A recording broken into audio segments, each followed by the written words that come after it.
friends, welcome to Secret of Samil. இன்னைக்கு நம்மளோட சேனல்ல நாம பார்க்க போறது சூப்பரான மதுரை ஸ்டைல்ல ஒரு ஜில் ஜிகர் தண்டா தான் நம்ம இன்னைக்கு பார்க்க போறோம். மதுரை போனா கண்டிப்பா இதை நம்ம மிஸ்ஸே பண்ண மாட்டோம், கண்டிப்பா குடிச்சிட்டு வருவோம். அதையே நாம இன்னைக்கு வீட்ல சூப்பரா செய்ய போறோம். ஃப்ரம் ஸ்கிராச் எல்லாமே ஐஸ்கிரீம்ல இருந்து எல்லாமே நம்ம வீட்லயே தயார் பண்ண போறோம். சரி வாங்க டிலே பண்ணாம இந்த சூப்பரான கூல் ஜில் ஜிகர் தண்டா எப்படி செய்யலாம்னு பார்க்கலாம். ஜிகர் தண்டா செய்யணும் அப்படின்னு பிளான் பண்றீங்க அப்படின்னா முந்தின நாளே சில விஷயங்கள் நீங்க செஞ்சு வைக்கணும் ப்ரீ ப்ரிப்பரேஷனா.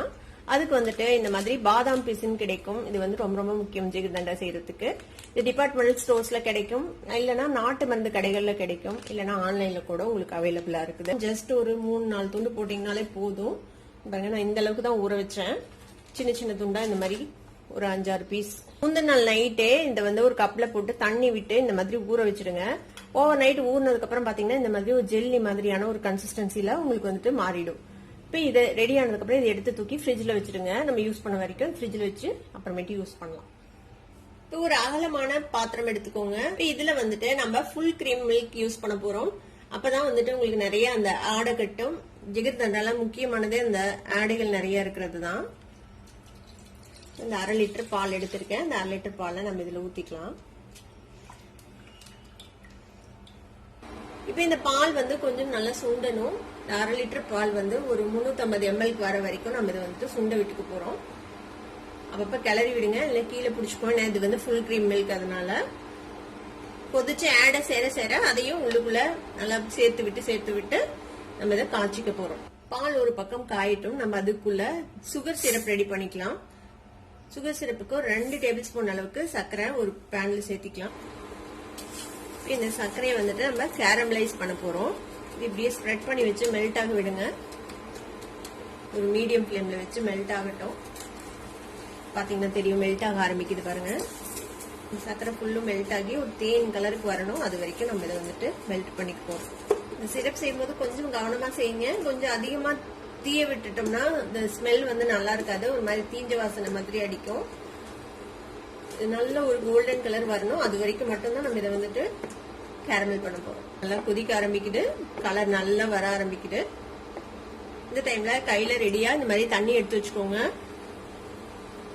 தண்ணி விடும்போது கொஞ்சம் கேர்ஃபுல்லா விடணும், இல்லைன்னா மேல தெரிச்சிடும். இது ரொம்ப ஹாட்டா இருக்கும். இப்போ இந்த ஸ்டேஜ்ல நம்ம இதுல தண்ணி விட்டுக்கலாம். ஒரு 1/4 கப் அளவுக்கு தண்ணி.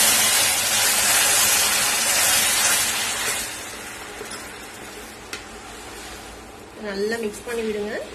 சுகர் சிரப் வந்துட்டு ரெடி ஆயிடுச்சு. இது எடுத்து தனியா வச்சுக்கலாம். பால் வந்து நல்லா பாயில் ஆயிட்டு இருக்குது. இங்க பாருங்க, இந்த ஆடை எல்லாம் செய்யறது இல்ல, அதையும் வந்துட்டு உள்ளுக்குள்ள சேர்த்து விட்டுருங்க. இப்ப இதுல இனிப்புக்கு நம்ம வந்துட்டு மில்க் மேட் சேர்த்த போறோம். மில்க் மேட் சேர்த்தலாம், இல்ல நார்மல் சுகர் கூட நீங்க சேர்த்திக்கலாம். 2 டேபிள் ஸ்பூன் அளவுக்கு நம்ம சேர்த்திக்கலாம், இனிப்புக்கு தேவையான அளவுக்கு.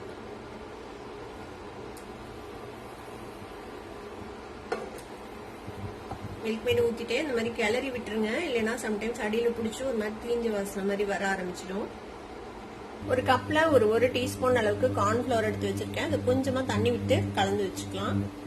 நல்லா மிக்ஸ் பண்ணி வச்சுக்கோங்க, கட்டி இல்லாம. இப்ப பால் வந்துட்டு ஓரளவுக்கு சுண்டிருச்சு. கிட்டத்தட்ட இப்போ ஒரு 350 ml அளவுக்கு இருக்கும். இப்ப இதுல நம்ம ரெடி பண்ணோம்ல அந்த சுகர் சிரப், அதுல இருந்து கொஞ்சமா எடுத்து இதுல விட்டுக்கலாம். ஒரு கலருக்காக வேண்டி 1 டேபிள் ஸ்பூன் அளவுக்கு ஊத்திருக்கேன். அதுல சுகர் சிரப் வந்து இனிப்பெல்லாம் கொடுக்காது, ஜஸ்ட் ஒரு கலருக்காக தான் நம்ம இதை ஆட் பண்றோம்.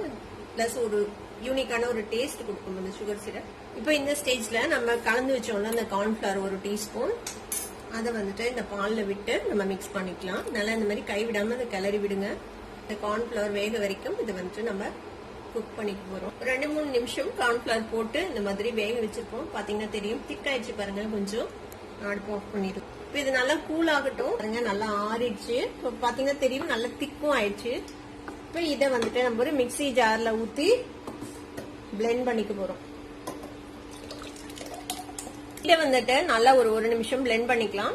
நல்லா பிளெண்ட் பண்ணியாச்சு. இப்போ இதை வந்துட்டு ஒரு ஏர்டைட் கண்டெய்னர்ல ஊத்தி நம்ம வந்துட்டு ஃப்ரீசர்ல செட் பண்ண போறோம். ஒரு 2-3 மணி நேரம் செட் ஆகட்டும். அதுக்கப்புறம் எடுத்து திருப்பி இன்னொரு வாட்டி பிளெண்ட் பண்ணி உள்ள வைக்க போறோம். நான் இந்த மாதிரி ஒரு ஐஸ்கிரீம் டப்பாலே வைக்க போறேன். நீங்க உங்ககிட்ட ஏதாவது சில்வர் டப்பா எது இருக்குதோ அதுல வந்துட்டு நீங்க மூடி போட்டு வச்சிடலாம். இப்போ இதை வந்துட்டு ஃப்ரீசர்ல ஒரு 2-2.5 மணி நேரம் நம்ம இதை செட் பண்ணலாம். ஒரு 2.5 மணி நேரம் ஃப்ரிட்ஜ்ல வச்சு எடுத்தாச்சு. இந்த அளவுக்கு செட் ஆயிருக்குது. இப்ப திருப்பியும் இன்னொரு வாட்டி நம்ம மிக்சியில போட்டு ஒரு சர்ன் பண்ணி திருப்பி போட்டோம்னா நல்ல கிரீமியான ஐஸ்கிரீம் ஆயிடும். திருப்பியும் ஒரு மிக்சி ஜாருக்கு மாத்திக்கலாம். நான் அதே ஜார் தான் எடுத்து வச்சிருக்கேன். அந்த ஜார்லயே போட்டுக்கலாம். இப்போ இதை இன்னொரு வாட்டி மிக்சியில நல்லா சர்ன் பண்ணி எடுத்துக்கலாம்.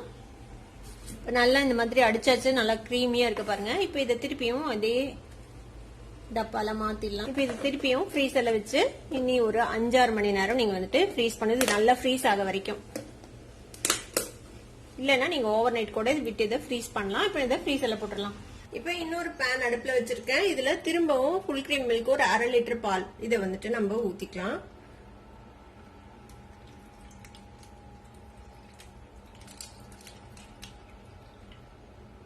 இப்ப இந்த பாலும் ஒரு பாதி அளவுக்கு சுண்டணும். நல்லா அந்த சேர்ற ஏடையெல்லாம் நம்ம எடுத்து விட்டு இதை வந்துட்டு சுண்ட காய்ச்சிக்கணும். பாருங்க நல்லா கொதிச்சு இந்த மாதிரி ஏடை கட்டுது இல்ல ஓரத்துல, அந்த ஏடையை வந்துட்டு இப்படியே எடுத்து விட்டுருங்க அந்த பால்குள்ளேயே. நம்ம தனியா அந்த பாசந்தி மாதிரி செய்ய போறது இல்ல, இந்த பால்லயே சுண்ட விட்டு நம்ம அந்த பாசந்தி பிளஸ் பால் ரெண்டு சேர்ந்த மாதிரி நம்ம ஒரே இதாக செய்ய போறோம். இப்போ நம்ம காய்ச்சின பால் பாருங்க நல்லா சுண்டிடுச்சு, கிட்டத்தட்ட ஒரு 1/4 லிட்டர் அளவுக்கு சுண்டிடுச்சு. இது ஆறுச்சுன்னா இன்னும் கொஞ்சம் கெட்டியாகும். இப்போ இதுல வந்துட்டு சர்க்கரை எதுவும் சேர்த்த தேவையில்லை, ஏன்னா நம்ம வந்துட்டு நன்னாரி சிறப்பும் கடைசியில சேர்த்துவோம், அதுல நிறைய இனிப்பு இருக்கும். அதனால நான் இதுல சர்க்கரை எதுவும் சேர்த்தல. உங்களுக்கு ரொம்ப இனிப்பு பிடிக்கும் அப்படின்னா கொஞ்சமா சர்க்கரை சேர்த்திக்கலாம். அதுல ஒரு டேபிள் ஸ்பூன் அளவுக்கு. இப்போ இதுல நம்ம ரெடி பண்ணி வச்சிருக்கோம்ல இந்த சுகர் சிரப், கேரமல் சிரப், அதை வந்துட்டு இதுல ஊத்திடலாம். இது வந்து ஜஸ்ட் ஒரு அழகான கலருக்காக வேண்டிதான் இது யூஸ் பண்ணுவாங்க, இந்த கோல்டன் சிரப். இதையும் இதோட சேர்த்து நல்லா மிக்ஸ் பண்ணி விட்டுடலாம். பாருங்க அழகா ஒரு கலர் வந்திருக்கு. இதையும் ஒரே ஒரு கொதி விட்டு நம்ம ஆஃப் பண்ணிடலாம். இது கொஞ்சம் ஆறுனதுக்கு அப்புறம் இதையும் ஒரு பாத்திரத்துல டிரான்ஸ்ஃபர் பண்ணி ஃப்ரிட்ஜ்ல வச்சிருங்க. இது வந்து ஃப்ரீசர்ல வைக்க தேவையில்லை, கீழே வச்சிருங்க. அது வந்து நல்லா சில்லுன்னு இருக்கணும், அதுக்காக வேண்டி. ஒரு 7 மணி நேரம் கிட்ட ஆச்சு. நம்ம வந்துட்டு இந்த ஐஸ்கிரீம் ஃப்ரீஸ் பண்ண வச்சு நம்ம ஓபன் பண்ணி பாக்கலாங்க. சூப்பரா செட் ஆயிடுச்சு நம்மளோட ஐஸ்கிரீம். இப்போ ஜிகிர்தண்டாக்கு தேவையான அந்த ஸ்பெஷல் ஐஸ்கிரீம் ரெடியா இருக்குது. நம்மளோட பாதாம் பிசின் அதுவும் ஊற வச்சு ரெடியா இருக்கு. நம்ம ரெடி பண்ணோம்ல சர்க்கரை போடாம ஒரு பால், அந்த இதுவும் ரெடியா இருக்கு. அப்புறம் முக்கியமா நமக்கு வந்துட்டு நன்னாரி சர்பத் வேணும். நன்னாரி சர்பத்தோட சிரப், இந்த சிரப் தான் வந்துட்டு அவங்க யூஸ் பண்ணுவாங்க. ஒரு கிளாஸ் எடுத்துக்கோங்க. இதுல வந்துட்டு நம்ம ரெடி பண்ணி வச்சிருக்க சோக் பண்ணி வச்சிருக்க இந்த பாதாம் பிசின் இருக்குல்ல, அதை வந்துட்டு கொஞ்சம் போட்டுக்கலாம். ஒரு 2 டேபிள் ஸ்பூன் அளவுக்கு போட்டுக்கோங்க. இதுக்கு மேல இந்த நன்னாரி சிரப் இருக்குல்ல, அதை வந்துட்டு ஊத்திக்கலாம். ஒரு 1.5 குழிக்கரண்டி, சின்ன குழிக்கரண்டியில ஒரு 1.5 குழிக்கரண்டி அளவுக்கு ஊத்துறேன். இப்போ இதுக்கு மேல நம்ம ரெடி பண்ணி வச்சிருக்கிறோம்ல இந்த ஆடையோட சேர்த்தின பால் பாருங்க எவ்வளவு ஆடையா சூப்பரா இருக்குல்ல. இப்போ இதை வந்துட்டு இதுல ஊத்திக்கலாம். நல்லா மிக்ஸ் பண்ணி விட்டுலாம், இந்த நன்னாரி சர்பத் எல்லாம் கலக்கிற மாதிரி. ஐஸ்கிரீம் இருக்குல்ல, இதுல இருந்து ஒரு ஸ்கூப் எடுத்து நம்ம மேல போட போறோம். ரெடி பண்ண அந்த கோல்டன் சிரப் இருக்குல்ல, அதை வந்துட்டு சும்மா ஜஸ்ட் ஒரு கார்னிஷ்காக போட்டுக்கலாம் மேல. மதுரை ஜிகிர்தண்டா ஜில் ஜில்னு ரெடி ஆயிடுச்சு. கண்டிப்பா ட்ரை பண்ணி பாருங்க. ட்ரை பண்ணி பார்த்துட்டு எப்படி இருந்தது அப்படின்னு கமெண்ட்ஸ்ல ஃபீட்பேக் கொடுங்க. இந்த வீடியோ உங்களுக்கு பிடிச்சிருந்ததுன்னா சப்ஸ்கிரைப் பண்ணுங்க, பக்கத்துல இருக்க பெல் ஐகானை கிளிக் பண்ணுங்க. அப்பதான் ஃபியூச்சர் நோட்டிபிகேஷன்ஸ் உங்களுக்கு உடனே வந்து சேரும். லைக் பண்ணுங்க, ஷேர் பண்ணுங்க. தேங்க்யூ ஃபார் வாட்சிங் வீடியோ வியூவர்ஸ். Bye by.